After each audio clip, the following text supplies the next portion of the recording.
The Nikon Zoom-Nikkor 16-35mm f4G EDVR was the second highest performance f4 zoom launched on the G lineup, after the amazing top telephoto 200-400 f4G made for professional sports and wildlife, and before the 24-120 f4G, all sporting vibration reduction.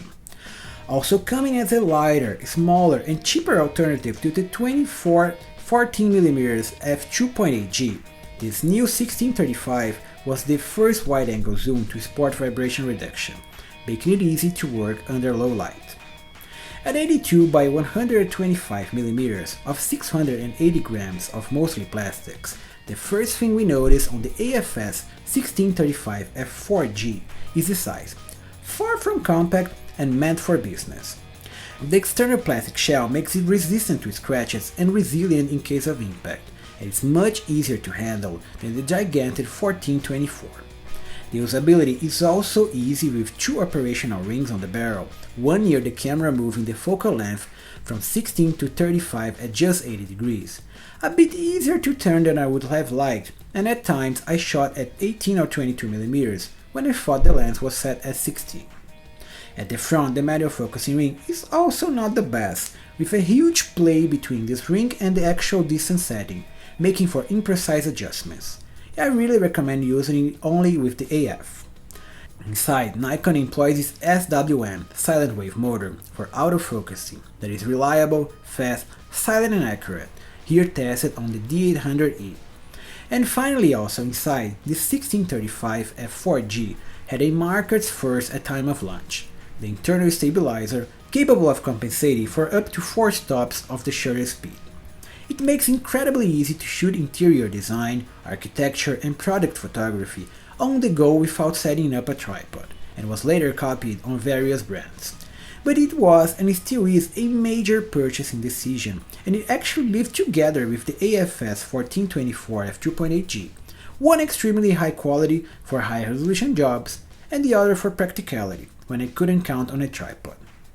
Also at the front, the 16-35 VR accepts 77mm filters, one thing the 14-24 doesn't, making it a breeze to work with polarizers. And at the rear, the metal mount includes a rubber gasket, despite Nikon not declaring any form of weather sealing. Finally, the included kit adds a lens hood and a carrying pouch, making for a premium experience, as expected from the $1,000 price tag.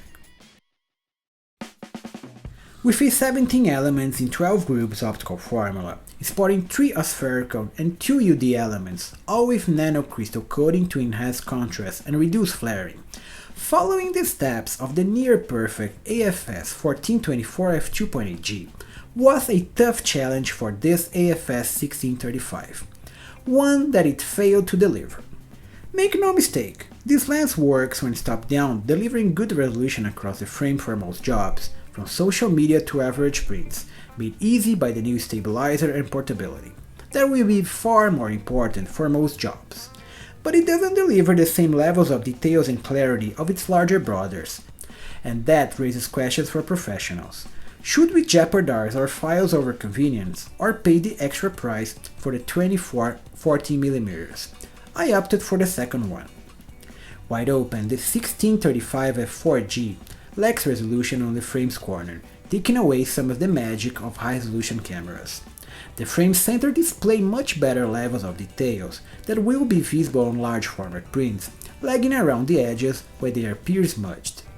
The 14-24 f2.8G didn't suffer from this issue, and could deliver flawless files overall. While stopping down does enhance its definition, making for proper high-resolution files, not even at f8 or f11 it is good around the corners, making it tougher to recommend for editorial interior design. However, the lens is good at maintaining aberrations at a minimum, all with great flattering resistance, given the nano crystal coating and the star-shaped highlights that make it a true Nikkor high-end zoom, perfect for creative effects with the light source in frame. So overall, it's a very standard performance from Nikon, with the selling point being the built-in VR. It's one of those lenses made for work, not to impress the viewer, so it's easy to recommend. The choice is simply yours, VR or the best image quality. Pick your battles and nice shooting.